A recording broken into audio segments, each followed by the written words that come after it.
입니다. 네, 오늘도 1번입니다. 오늘 제가 나눌 제목은 무난합니다입니다. 네, 사전적인 네이버 사전적인 의미는 웃 어른께 안부를 여쭌 또는 그런 인사. 근데 이제 조금 디테일하게 들어가니까요. 상대방에게 안부를 묻거나 예를 표하는 일을 안부라고 얘기하는데, 더 깊이 들어가면 성경적인 의미는 성도 간의 문화는 단순히 인사 이상으로 그리스도의 몸된 교회 안에서 이루어지는 신령한 교제요 형제애의 한 표현이다, 이렇게 되어 있습니다. 사실 왜 이 무난합니다라는 주제를 말씀을 드렸냐면요, 로마서 16장을 보면 16장 3절에 그리스도 예수 안에서 나의 동역자인 브리스가와 아굴라에게 문안하여 주십시오, 이걸로 시작하면서 총 20명의 이름을 이렇게 언급을 하면서 계속해서 문안을 문안해달라고 계속해서 이야기가 나옵니다. 근데 왜 이렇게 바울에게, 이들에게 문안하는 게 무엇이 중요하길래, 사실은 어떤 이 가장 정말 핵심적인 편지를 보내면서 그 안에 문안해달라는 얘기를 이렇게 많이 해줬을까? 사실 그런 생각을 오늘 좀 많이 해봤던 것 같아요. 근데 갑자기 이런 생각이 좀 들었어요. 예전에 저희 오래전의 얘기지만 이런 말들이 많이 생각이 납니다. 너 요즘 잘 지내니? 네. 그럴 때 여러분은 주로 어떤 대답을 하셨나요? 네.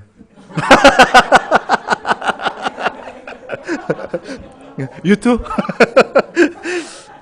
근데 저는 잘 못 지내는 것 같아요. 이 말이 더 많았던 것 같아요, 사실은. 혹시 최근 들어서 여러분은 사랑하는 형제 자매에게 이러한 영적인 문안 인사를 해본 적이 언제이십니까? 혹 예전에 수직적인 관계의 아픈 기억들로 인해서 잊혀져서는 안 되는 성경적인 것을 놓치고 있지는 않은지 생각해 보아야 될 것 같습니다. 서로가 서로를 상처 주기 위함이 아닌 영적으로 서로가 서로를 날카롭게 세워주는, 이렇게 날카롭게 세워주었던 것처럼 저 역시 저의 주변에 있는 형제 자매들에게 문안을 해야 되겠다는, 물어봐야 되겠다는 생각이 오늘 좀 많이 들었습니다. 사실 주변에 이렇게 항상 옆에 있기 때문에 잘 모를 때가 많이 있는 것 같아요. 그냥 잘 지내겠지? 근데 어느 날 갑자기 안 보이기 시작하면 뭐지? 이런 생각이 좀 많이 들었던 것 같아요. 표현은 보기에는 멀쩡했는데, 좋았던 것 같은데 영적으로는 사실은 다 썩어져서 약해져서 사실은 이 공동체 안에서 벗어나려고 하는 관계들이라는 거죠. 그러면서 참 오늘 이렇게 이 말씀이 이렇게 읽으면서 많이 좀 결정하게 되었던 게, 참 많이 기도하는 것도 좋고 여러 가지 있겠지만 디테일하게 정말 너 어떻게 지내? 정말 이게 한 사람 한 사람의 관심이 정말 문안하는 게 정말 중요한 거라는 생각이 좀 들었던 것 같습니다. 네, 이상입니다. 아멘.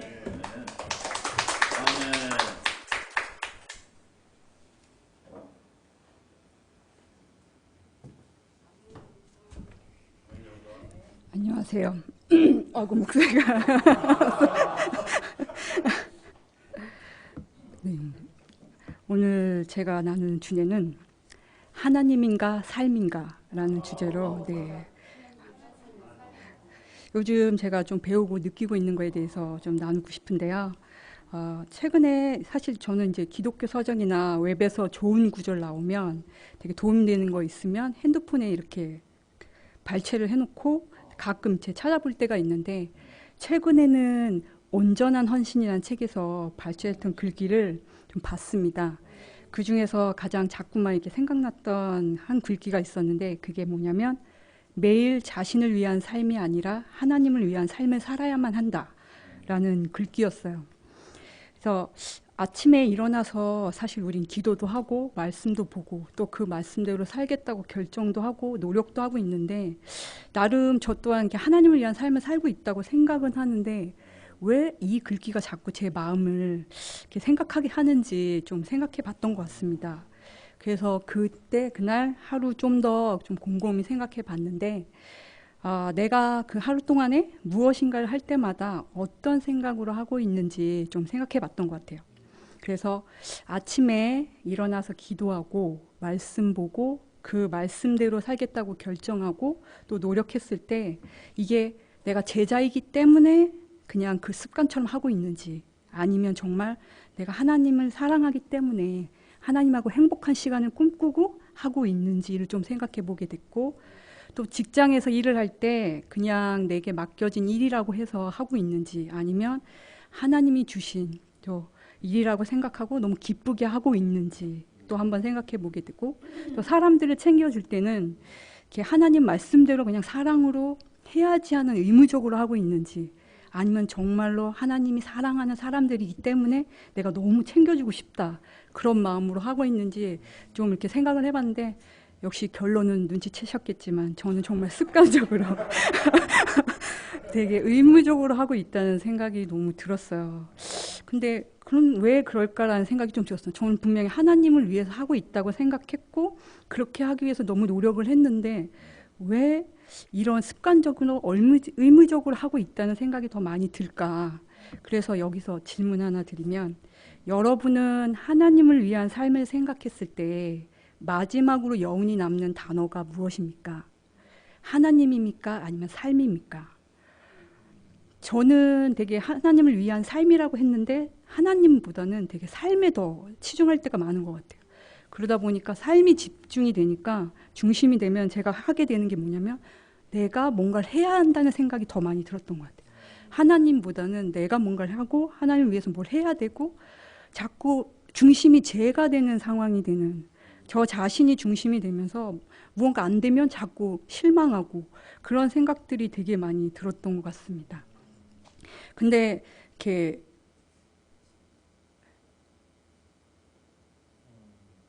제가 놓쳤군요. 근데 이렇게 반대로 우리가 하나님을 좀 생각하게 되면 사랑하는 하나님을 생각하면 뭔가 이렇게 해야지라는 생각보다는 이렇게 하나님이 정말 원하시는 삶이 뭔지 좀 보게 되고 또 하나님의 삶을 살기 위해서 얼마나 이렇게 노력하게 되는 오히려 그냥 그러니까 해야겠다가 아니라 너무 하고 싶다는 생각이 되지 않을까라는 생각이 다시 한번 너무 들었던 것 같아요.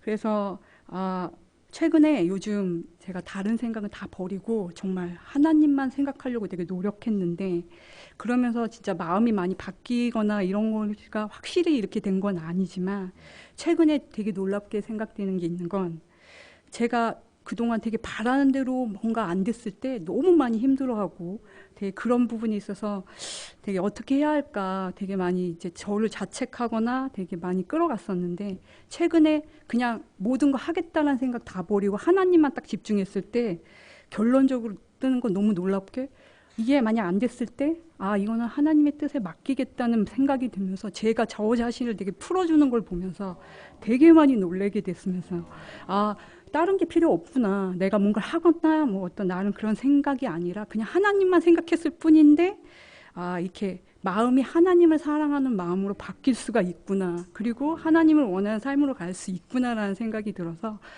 요즘 삶에서 정말 그런 부분이 있어서 되게 많이 느끼고 있고요. 그래서 제 하나님의 중심을 너무 하나님으로 갔을 때 지금 여러분도 아시겠지만 제가 오늘 이 자리 앞에서 진짜 하나님을 사랑하는 마음으로 하나님을 나누고 싶을 만큼 제 마음이 많이 바뀌었다는 것을 너무 알려드리고 싶습니다. 그래서 마지막으로 제가 말씀 한 구절 읽고 끝내겠는데요. 여러분이 너무 잘 알고 계시는 누가복음 10장 38절에서 42절입니다. 그들이 길을 가다가 예수께서 어떤 마을에 들어가셨다. 마르다라고 하는 여자가 예수를 자기 집으로 모셔드렸다. 이 여자에게 마리아라고 하는 동생이 있었는데 마리아는 주님의 발곁에 앉아서 말씀을 듣고 있었다. 그러나 마르다는 여러 가지 접대하는 일로 분주하였다. 그래서 마르다가 예수께 와서 말하였다. 주님, 내 동생이 나 혼자 일하게 두는 것을 아무렇지 않게 생각하십니까? 가서 거들어 주라고 내 동생에게 말씀해 주십시오. 그러나 주님께서는 마르다에게 대답하셨다.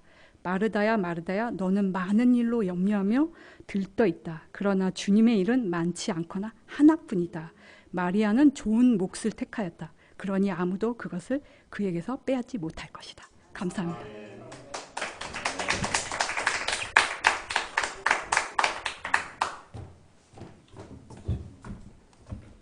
형제님 안녕하세요. 예, 이번 주제는 여름 휴가가 준 교훈입니다. 그 교훈이 뭔지는 말씀 안 드리고요. 끝에 말씀드릴 거예요. 여름 휴가들 다 잘 보내고 오셨습니까? 예, 저도 잘 보내고 왔습니다. 제가 여름 휴가를 교회는 한 2주 정도는 못 나왔던 것 같아요. 첫 번째는 개인적인 휴가 일정이 있었고요. 그 다음은 이제 야외 예배를 또 받기 때문에 여기 굉장히 낯섭니다. 근데 이번 휴가를 딱 시작할 때 제가 저한테 주제를 보냈어요. 이게 이번 휴가는 주제는 게으름이다. 왜냐하면 제가 참 단순하지만 굉장히 바쁜 나날을 보냈던 것 같습니다. 그래서 뭐 50주 중에 1년 50주 중에 뭐 한 주 게으르게 살 거다. 뭐 이렇게 살고 있었는데요. 살다가 이렇게 돌아온 것 같습니다.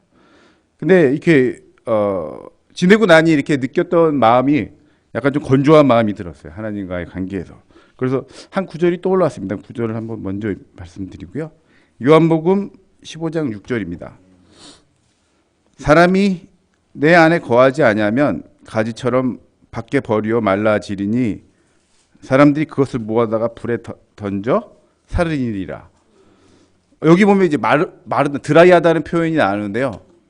그게 이제 마음이 건조하다는 것이 물론 뭐 내가 하나님과의 관계가 튼튼하지 못할 때 생각하지만 그 또 성경에서는 너가 나하고 거하지 않았을 때 이제 밖에 버려져서 이제 말라질 거라고 이렇게 얘기합니다. 그래서 성경 말씀이 참 틀리지 않는 것 같아요. 그래서 좀 이유를 생각해봤습니다. 역시나 이제 하나님과 이렇게 동행하지 않는 일상을 탈피하는 것은 정말 어리석구나 이런 생각이 들었고요. 옛날에 어떤 책을 봤는데 물고기는 물에 있을 때 가장 행복하고 나무는 땅에 뿌리를 내릴 때 가장 행복하다는 글귀가 있었는데요. 그 말이 좀 뭐 이번 케이스랑 좀 일맥상통하는 것 같아요. 물고기가 뭐 맨날 헤엄치는 게 힘들다고 물 밖에 나와가지고 뭐 해변에서 좀 뭐 누워 있을까 이렇게 생각하는 건 없잖아요. 나무가 서 있는 게 힘들다고 뭐 뿌리채 뽑혀가지고 그 잔디밭에 누워가지고 지치진 않지 않습니까? 그래서 지금 이번 휴가는 내가 물고기이고 나무 같은 마음으로 이렇게 그 안에서 쉬는 게으름이었다. 하나님과 동행하고 교제하고 하나님과의 관계라는 그 본질에 포커스하는 또 하나님 안에서의 그 게으름이었다 이렇게 생각이 들었습니다. 근데 제가 이렇게 좀 옛날하고 틀려진 거는 뭐 그런 걸 이제 옛날에는 그런 생각이 들으면 계속 죄책감으로 몰아갔던 것 같아요. 근데 뭐 이제 더 이상 죄책감이나 자학은 하지 않습니다. 이제 내 마음이 건조했다는 것을 느낀 것도 어느 정도 하나님과 가까워졌다는 증거고요. 또 하나님이 또 저한테 드러내시는 거기 때문에 감사하게 느끼고자 합니다. 그래서 제가 이렇게 느꼈던 교훈은 정리하자면 제가 리스토어 회복이 된 지 작년 11월에 회복이 1년이 채 안 됐는데요. 내가 뭐 주중 예배 때 이렇게 앞에서 쉐어링도 하지만 저는 영적으로 아주 쉽게 잘못된 판단을 할 수 있는 굉장히 약한 존재고 굉장히 다른 길을 갈 수 있는 굉장히 불완전한 존재라는 걸 느끼게 됩니다. 그래서 보여지는 모습, 어떤 평판이 중요한 게 아니라 내가 그 하나님과의 관계라는 그 본질에 얼마나 충실한가가 중요하다는 교훈을 얻게 되었습니다. 감사합니다.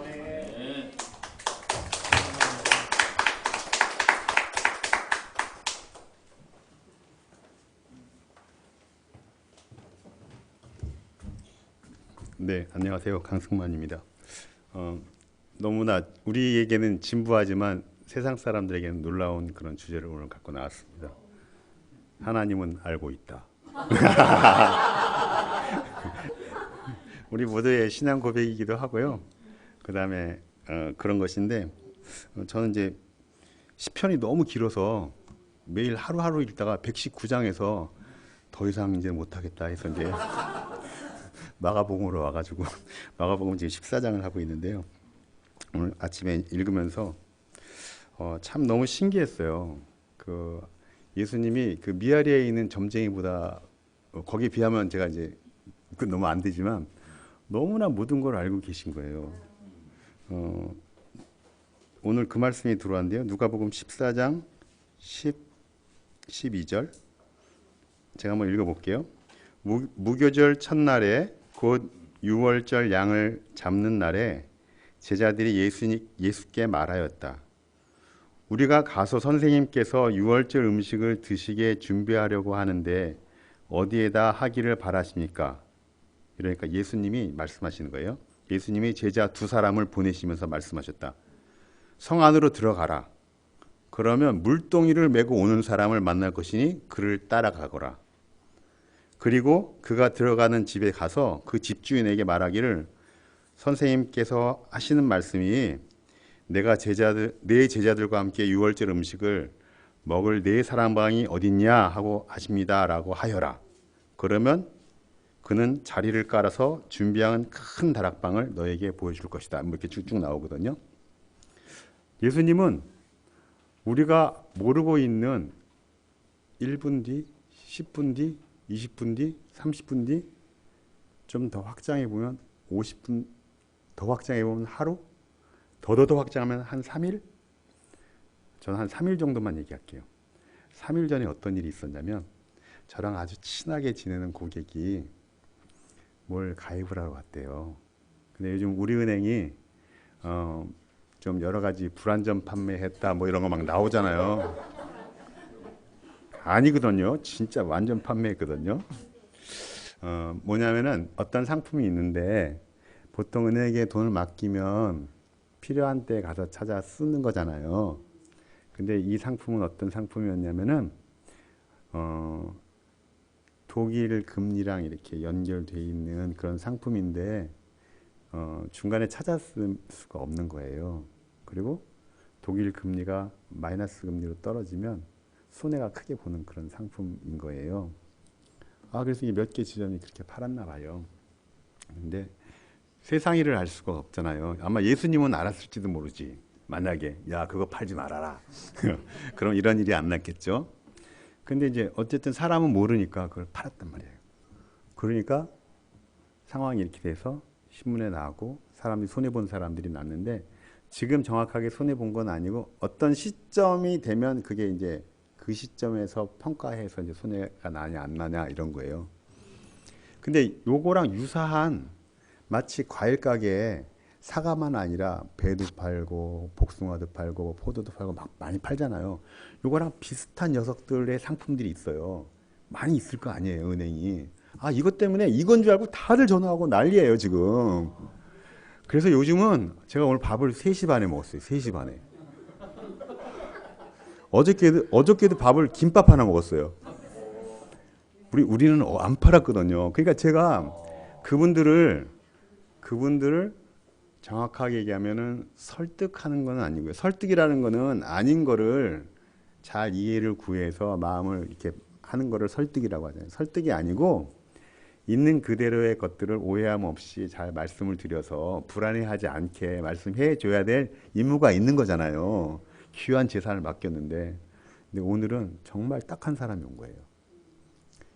우리 직원은 정말 이분이 잘 되기를 바라는 마음으로 금리가 요즘 한 4% 정도 되면 꽤 높은 거거든요. 4%, 4.2%짜리 두 개를 한 거예요. 근데 이 사람은 중국 사람인데 외국인으로 이 땅에 살면서 적응을 하는 게 얼마나 어려운지를 제가 알았어요. 우리 직원은 다 설명을 했어요. 그분은 다 알아들었대. 그래서 가입을 했네. 근데 그 상품의 구조는 뭐였냐면 일정 시간이 지나서 6개월 뒤에 원금하고 높은 이자를 주는 거였어요.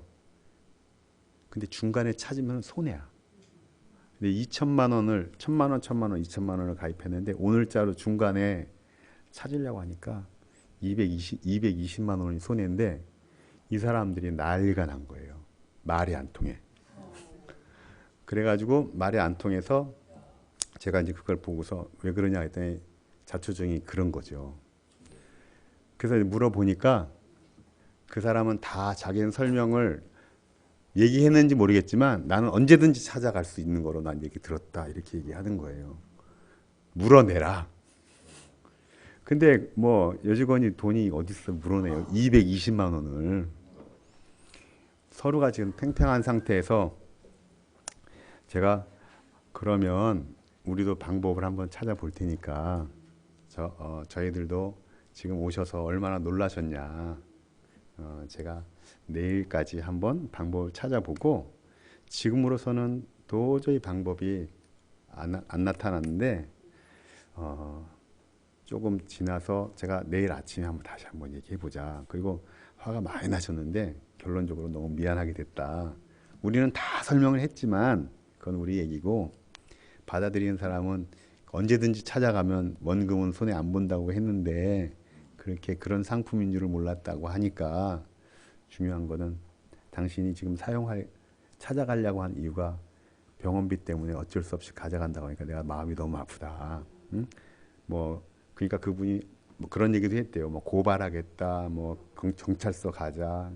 뭐 우리는 또 은행원이니까 금융감독원이 무섭거든요. 거기다가 우리가 신고하겠다. 뭐 이런 거. 그래서 그런 거 다 하셔도 되는데 그럼 우리가 엄청난 고초가 있겠지만은 제일 중요한 거는 고객님의 돈이 지금 손해를 안 보는 방법을 제가 한번 생각해 보겠습니다. 그래서 이제 순간적으로 생각한 게 대출이었어요. 아, 그러면 12월 달에 이게 6개월 되는 거니까 그때 찾아가는 거면 온으로 다 받고 이자도 더 많은 거 받으니까 그때 그렇게 받으시고 일단 제가 대출을 그럼 2천만 원 내일 해줄 테니까 그렇게 하자 했더니 대출은 싫대네 또. 지금 당장 내놓으라는 거예요. 당장.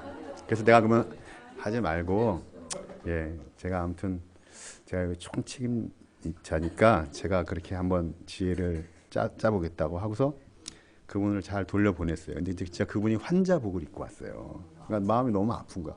화상을 당했어. 이렇게.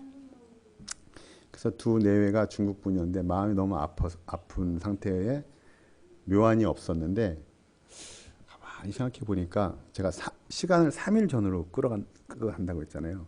3일 전에 하나님은 다 알고 있었던 거예요. 이 시간에 베드로가 닭이 2번 울기 전에 3번 부인한 걸 알았듯이 강승만이가 요때 요런 줄 알고 어떤 사람을 딱 그 상품을 가입한 거야. 근데 그 상품이 이미 6개월 전에 해서 3일 전에 만기가 돼서 돈이 끝났어. 그리고 수익을 왕창 봤어. 근데 이 사람이 6개월 전에서 이 중국인처럼 한 5개월 됐는데 막 찾아야 된다는 거야. 무슨 어디에 뭐 투자한대. 그래가지고 제가 설명을 했더니 이분은 한국 사람이어서 제 말을 잘 이렇게 이해를 하더라고요. 다 이해하고 그러면 알겠다. 내가 다른 데 한번 해보거나 포기하겠다 그랬어요. 그러면서 이제 제가 계속 팔로우를 했어요. 그리고 진짜 3일 전에 딱 끝나서 이자돈을 받고 너무 기뻐하는 거예요. 다시 그걸 가입을 하기로 했어요. 근데 그날 신분증을 안 갖고 왔네. 그래서 내가 내일 오십시오라고 했거든요. 이 사람이 내일 안 온 거야. 어저께 안 온 거야. 그리고 오늘 그래서 이제 3시 반에 밥을 먹으면서 주님 죽겠어요. 도와주세요. 어떻게 해요? 그랬는데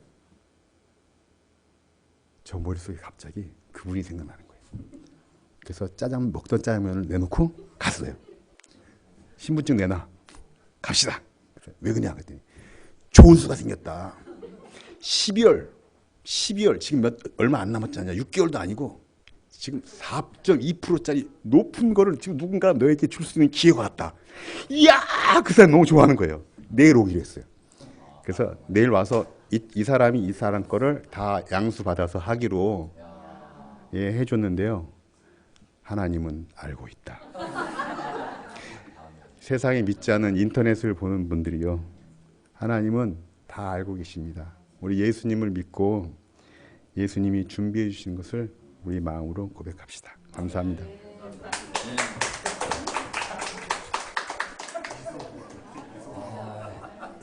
정말 놀라운 것 같아요, 그렇죠? 아멘. 진짜 뭐 이런 우연 남들이 보면 우연이지만 정말 믿음으로 보면은 여호와 이래 하나님이 준비해 놓은 거 아니겠습니까? 야, 절묘하게.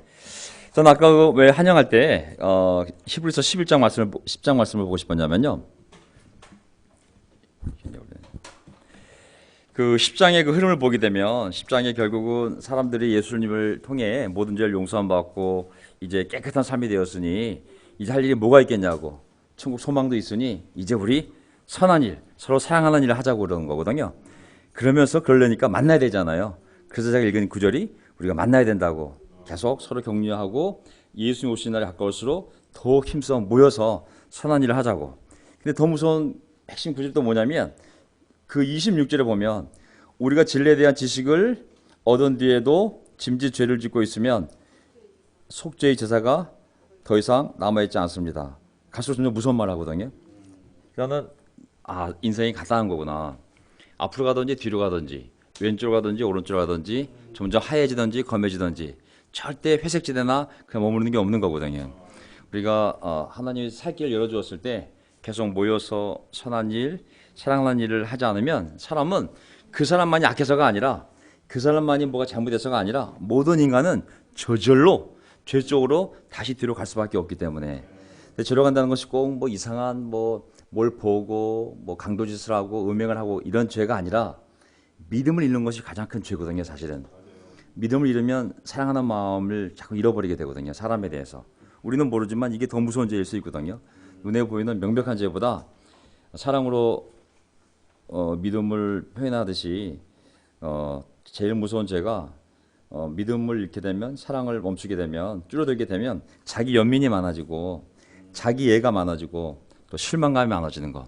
이건 다 우리가 모이기를 멈추고 선한 일과 격려와 사랑을 멈췄을 때 일어나는 이게 약한 현상들이거든요. 저는 여기 오신 분들뿐만 아니라 인터넷으로 예배를 보고 계신 분들 또 어쨌든 또 지역적으로 주중에 여기 못 오지만 또 금요일에 모이시는 분, 토요일 아침에 모이시는 분들, 월요일, 화요일, 목요일 다 모이거든요.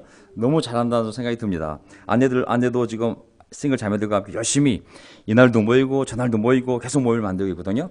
정말 너무 잘한다는 생각이 들고요. 저는 지금 금요일 날은 모임을 안 나가고 있어요. 왜냐하면 잘 나가다가 아이들 또 제 설교에 집중하기 위해서 제가 하루를 뺐어요. 그 금요일이에요, 사실은. 토요일은 행사들이 많이 생기더라고요. 등산도 가고 결혼식 그래서 토요일 아침을 못 나가게 되었고. 근데 지금 보니까 금요일 날 모임을 하나 만들었다 생각이 들었어요. 어떤 모임이냐면 방문자를 초대하기 위한 제가 강점이 두 개예요. 제 스스로 보았을 때 논리적인 거 그리고 말하는 거. 직업이니까. 그래서 제가 하나를 뽑아서 누가 장소를 제공해주면 사람들을 초대할 수 있는 좋은 장소를 제공해주면 그 장소에서 제가 한 주는 기독교 교리를 가르치고 제가 전공한 게 신학이니까 교리를 가르치고 사람들한테 쉽게 또 한 주는 바이블톡을 해야겠다. 방문자를 초대한. 그래서 우리의 사랑스러운 모습을 보여주고 어떻게 해서든 사람을 초대할 수 있는 공간을 다시 만들어야겠다. 그래서 하루를 금요일을 다시 뽑든지 아니면 하루 다시 뽑아가지고 다시 이 모임을 또 만들어야겠다는 생각을 하게 되었습니다. 자, 오늘 제가 강선병제 정말 얘기 들으면서 진짜 뉴스에 불안전이나 단어 나올 때마다 불안전 판매 그러면 우리은행 그러면은 강승마 요즘 강승만 죽었네. 나 정말 어저께도 만났는데 형제들하고 우리 강승만 목살 잡히고 있는 거 아니냐 요즘.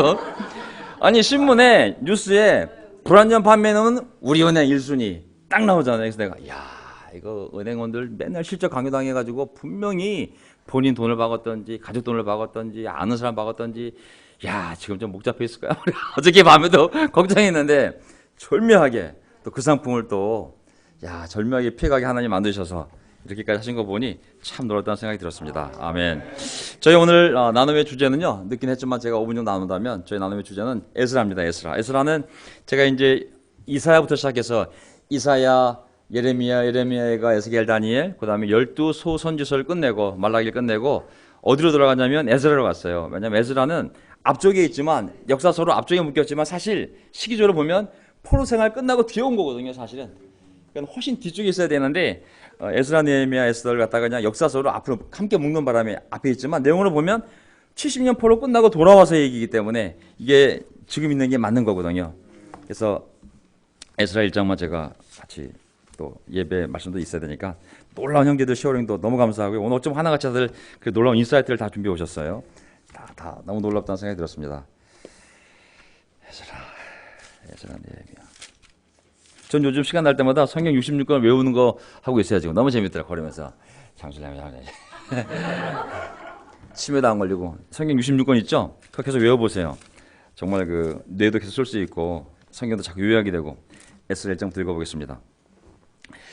에스라서 이제 포로 생활 돌아오는 과정을 보세요. 에스라서 1장. 페르시아 왕 고레스가 왕위에 오른 첫 해이다. 주님께서는 에레미야 시켜서 하신 말씀을 이루시려고 에레미야 통해서 하신 말씀이 뭐냐면 너 포로 끌려가라. 70년 뒤에 다시 돌아오게 할 것이다. 그렇죠? 생각나시죠? 70년 고생해라. 나랑 맞서지 말고 무조건 너는 포로 끌려 돌아오라 그랬잖아요. 내가 70년 뒤에 돌아오게 되면 잘 살게 할 거라고. 그 말씀을 이루시려고 페르시아 왕 고레스의 마음을 감동시키셨다. 고레스는 온 나라에 명령을 내리고 그것을 다음과 같이 조서로 써서 돌렸다. 놀랍지 않습니까? 야, 그 하나님 약속을 이루려고 그 당시 세계 최대의 제국이 이 페르시아잖아요. 세계 최대 제국의 왕의 마음을 하나님이 감동시킨 거잖아요. 야, 그 생각하면 하나님이 시진핑 마음도 우리를 위해서 감동시킬 수 있고 또 다케시가 아니라 누구죠? 아베 마음도 또 트럼프 마음도 우리가 간절히 기도하면 정말 우리의 기도를 듣고 그 사람들의 마음도 감동시킬 수 있는 것이 하나님이라는 생각이 들더라고요. 어쨌든 그 당시 최대 제국의 왕의 마음을 하나님이 감동시켰어요. 왜? 하나님의 말씀을 이루려고. 70년 뒤에 내가 다시 고국에 돌아오겠다는 약속을 이루려고 70년째가 되는 해에 이 고레스의 마음을 움직이신 거예요. 그래서 페르시아 왕 고레스는 다음과 같이 선포한다. 하늘의 주 하나님이 나에게 이 땅에 있는 모든 나라를 주셔서 다스리게 하셨다. 또 유다에 있는 예루살렘에 그의 성전을 지으라고 명하셨다. 야, 하나님이 감동을 준 핵심이 뭐냐면 딱 한 가지예요. 유다의 예루살렘에 내 성전을 지으라고 감동을 준 거예요. 그러니까 어느 날 고레스가 하나님 내 마음 움직이셨네. 알겠습니다. 포로들 돌려보내서 그 유다 예루살렘 땅에 당신 성전을 지으라는 거죠. 하고 감동을 받아가지고 이 명령을 내린 거잖아요. 야, 인간이 받을 수 있는 최고의 감동이 저희 오늘 나눔 주제입니다. 교회를 세우랍니다. 교회를 세우라. 인간이 받을 수 있는 최고의 감동이 바로 하나님에 대한 깨달음, 많은 깨달음이 있겠지만은 정말 이 교회를 세우라. 이 나라 사람 가운데서 하나님을 섬기는 모든 사람은 유다에 있는 예루살렘을 올라가서 3절에 보면 그곳에 계시는 하나님 곧 주 이스라엘의 하나님의 성전을 지어라. 그 백성에게 하나님이 함께 계시기를 바란다. 아멘. 저는 하나님의 모든 감동, 좀 우리가 하나님의 사랑도 느낄 수 있고 할 수 있지만은 궁극적으로 하나님은 온 세계 끝까지 복음이 전파되기 원하지 않겠습니까? 정말 이 명동에 나오신 분들, 또 30년 전에 이 땅에 건너오신 분들, 전부 하나님의 감동으로 정말 하나님의 교회를 세우기 위하여 다 움직인 분들 아니겠습니까? 좀 핵심은 이거예요. 하나님의 교회를 세우라고. 자, 그러면서 잡혀온 하나님의 백성 가운데 누구든지 귀국할 때에 도움이 필요한 사람이 있으면 그 이웃 사는 사람은 그를 도와주어라. 은과 금과 또 세관과 가축을 주고 예루살렘에 세울 하나님의 성전에 바칠 제물도 자원 제물도 들려서 보내도록 하여라. 사실 이거 보면 모든 지원을 아끼지 않는 거거든요. 정치적인 지지, 그다음에 경제적인 지원. 최고의 왕이었으니까 말 한마디면 다 해야 되는 거잖아요.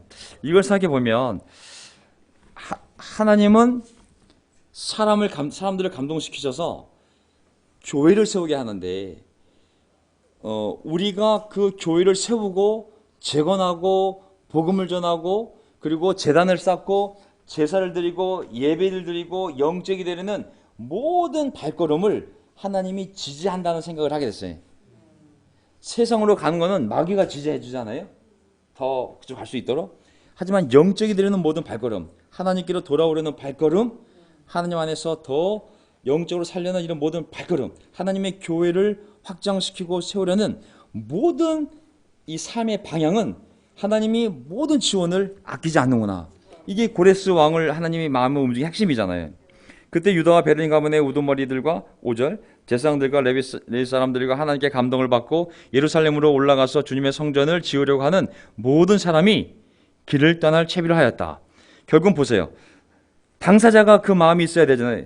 아무리 이방인 왕이 정치적으로 경제적으로 주변 사람들 통해 지원을 해주더라도 그 고향에 돌아갈 당사자들이 준비가 안 돼 있으면 아무 의미가 없잖아요. 그렇죠?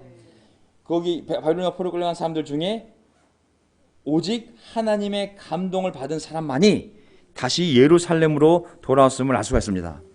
똑똑한 사람도 아니고 돈이 많은 사람도 아니고 지혜가 많은 사람도 아니고 성결 많이 하는 사람도 아니고 하나님의 감동을 받은 사람만이 그 집을 떠나서 다시 고국에 돌아올 준비를 했음을 알 수가 있습니다. 여기 보면 참 공통점이 있어요.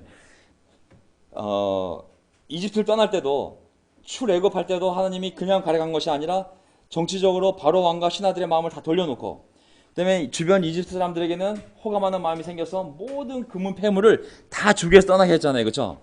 여기도 마찬가지로 출 바벨로니아를 떠나올 때도 좀 하나님께서 이 왕의 고관들의 마음을 감동시켜놓고 변화시켜놓고 그 주변에 있는 그 바벨로니아 사람들이 떠나가는 그 유대 사람들에게 모든 폐물을 줘서 보내게 하는 구조가 똑같지 않습니까? 그러니까 저는 누구든지 어떤 상황이든지 간에 하나님께 돌아오려고만 한다면 하나님은 그 사람을 모든 걸 통해서 주변에 있는 사람들 또 그들이 가지고 있는 재산 이 모든 걸 사용하셔서 하나님께 돌아오려는 교회 안으로 돌아오려는 교회를 세우려는 그 발걸음을 지지하시고 축복하신다는 생각이 들었습니다. 그래서 나오죠. 이웃 사람들은 자원 예물 외에도 은그릇과 금과 세간의 가죽과 여러 가지 진귀한 보물을 주어서 그들을 도왔다. 결국은 돈이 문제가 아니라 믿음의 문제라는 생각이 들거든요. 믿음. 정말 믿음이 있다면 나머지 필요한 사람과 필요한 재물은 하나님의 경제적으로 다 움직일 수 있겠구나. 제가 오랫동안 마음속으로 금요일날 이제 안 나가기 시작하면서 야 설교도 준비하면서 또 정말 쉬기도 하고 참 좋았는데 내가 어떻게 해서든 방문자를 초대하는 모임을 만들어야겠다. 근데 어떻게 만들지? 장소가 필요한데 교회 사장이 또 쉽지 않을 테고 새로운 장소 정말 새로운 장소에서 정말 누가 그 장소를 제공해 주면 정말 다시 한번 내 그 꿈이 있었으니까 하면 좋겠는데 막연한 기대와 기도만 했었는데 아내랑 항상 처음에서 기도했으니까 제가 아내가 알고 있어요. 근데 어느 한 자매가 내 사무실 쓸 수 있다고 30평이 넘는 사무실이라고 언제든지 오시라고. 제가 이제 내 마음도 준비됐고 하나님이 정말 상황을 준비시켜 놓았구나. 가슴이 뜨끈뜨끈해지더라고요. 야 상황이 준비되고 있구나. 기도가 이루어지고 있구나.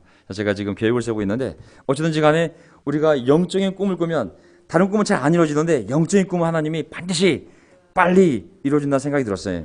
그래서 결국은 시간 건너뛰게 되면 그래서 결국은 더 놀라운 게 뭐냐면 7절에 보면 그래서 고레스 왕은 주님의 성전에 속하여 있던 여러 가지 그릇까지 꺼내오게 하였는데 그릇들은 느부갓네살이 70년 전에 예루살렘에서 가지고 가서 자기네 신전에 둔 것들이다. 70년 전에 가져갔던 솔로몬 왕이 그 성전에 바쳤던 온갖 그 신전에 있던 하나님을 섬기는 그릇들이 그대로 전당포처럼 70년 동안 보관이 되어 있던 거예요.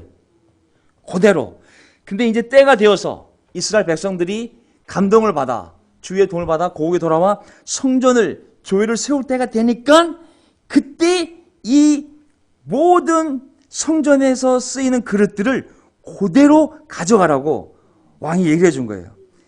그러면서 페르시아 왕 고레스는 제목한 누구를 시켜 그 그릇들을 꺼내어 낱낱이 세어서 유다 총독 세스바살에게 넘겨주었다. 넘겨준 물품은 다음과 같다. 금그릇 몇 개, 은그릇 몇 개, 금대접이 몇 개, 은대접이 몇 개, 그 밖에 다른 그릇이 1000개이니 금그릇과 은그릇은 모두 마지막 11절 보세요. 금그릇과 은그릇은 모두 5400개이나 세스바살은 포로로 잡혀간 이들을 바빌로니아에서 예루살렘으로 데리고 올 때 이 그릇을 모두 가지고 왔다. 아멘. 저는 뭘 느끼냐면, 야, 70년도 하나님이 사람만 남겨둔 것이 아니라 그들이 돌아갈 때 성전을 세울 때 필요한 그 뺏겼던 것을 그대로 보관하고 있다가 그들이 갈 때 그대로 가져갈 수 있게끔 하나님이 준비시켜 놓은 모습을 보면서, 야, 그렇구나. 우리가 때가 되어서 하나님의 교회를 세우려고 할 때 우리는 모르지만 하나님이 우리 안에 그만이 아는 창고에 보관해 놓은 보물, 그것이 마음이 되었던 열정이 되었던 아니면 필요한 재물이 되었던 사람이 되었던 무엇인지 모르겠지만 우리는 모르지만 하나님의 손으로 보관되어졌던 어떤 것들을 다시 우리에게 주어서 우리가 교회를 세우는데 쓰게 하시는구나. 저는 이걸 생각하면 우리에게 필요한 것은 돈도 아니요 환경이 아니라 정말 교회를 세우고 복음을 전하고자 하는 믿음만 있다면, 그리고 믿음을 말로만 하는 것이 아니라 사랑을 말로만 하는 것이 아니라 기도하고 내가 나갈 수 있는 발걸음만 준비되어 있다면 하나님은 정말 그렇게 해주시겠구나라는 것을 오늘 아침에 다시 한번 확신하게 되었습니다. 저는 지난 2년 동안 2년 8개월 되었죠. 어려운 시간도 많았잖아요. 제가 말씀드렸잖아요. 15명이 천국으로 가셨거나 아니면 나가셨거나 아니면 다른 교회로 옮겨갔지만 18명이 19명이 늘어난 거예요. 지난 2년. 엄청난 거예요. 이거는 개월수로 따지면 한 달에 한 명꼴로 계속 무슨 일이 벌어진 거거든요. 근데 세례받거나 회복된 분이 13분이에요. 지난 2년 8개월 동안에. 올해는 좀 어려움이 많았지만 어쨌든지 간에 13명이 정말 교회를 안 나오던 분이 다시 명동의 교회에서 쓰는 얘기를 듣고 나와서 다시 여기서 회복이 되거나 아니면 세례를 받은 거예요. 2달에 한 명꼴로 그 일이 벌어진 거거든요. 저는 이걸 생각하면 우리가 발걸음을 멈추지 말고 올해 정말 각 지역에서 잠실에서도 지난주 세례 받았고 또 영등포도 세례 받았고 올해 들어와서 지금 각 지역이 다 세례 받고 있거든요. 그래서 우리가 지난 10년 동안 어려운 시간도 있었지만 이 30주년을 맞이하여 이 교회는 어떤 장로를 위해 세운 교회도 아니고 어떤 목사를 위해 세운 교회도 아니고 또 선교사들이 와서 수고했지만 그들을 위해 세워진 교회도 아니고 그들을 통해서만 세워진 교회도 아니고 모든 사람들, 남아있는 사람뿐만 아니라 여기 왔지만 열심히 전도하고 떠난 분도 계시고 전임받아 나가신 분도 계시고 수천 명, 정말 하나님의 영의 감동을 받은 수많은 사람들이 여기 와서 헌금도 하고 나가시고 자기 인생을 바치기도 나가시고 남은 사람뿐만 아니라 떠나간 모든 사람을 포함해서 그들의 자식까지도 그들의 부모까지도 헌신한 교회인 거거든요.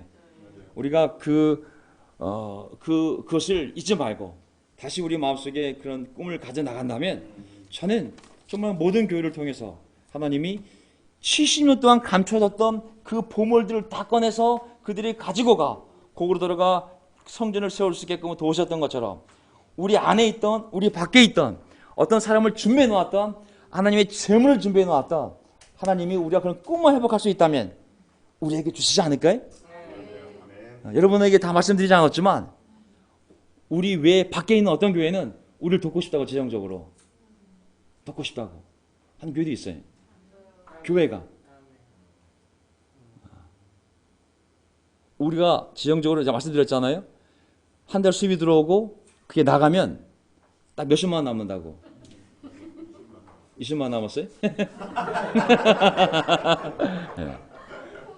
지정적으로는 마이너스 될 수도 있지만은 우리가 믿음에서만 마이너스 되지 않는다면 우리가 그 믿음을 갖고 살아가는 것만 마이너스로 가지 않는다면 하나님이 감춰놓은 놀라운 보물들을 가지고 우리가 하나님의 교회를 세워나갈 수 있는 그런 길이 준비되는 줄 믿습니다. 아멘. 자, 계속 앞으로 나갑시다. 아멘. 자,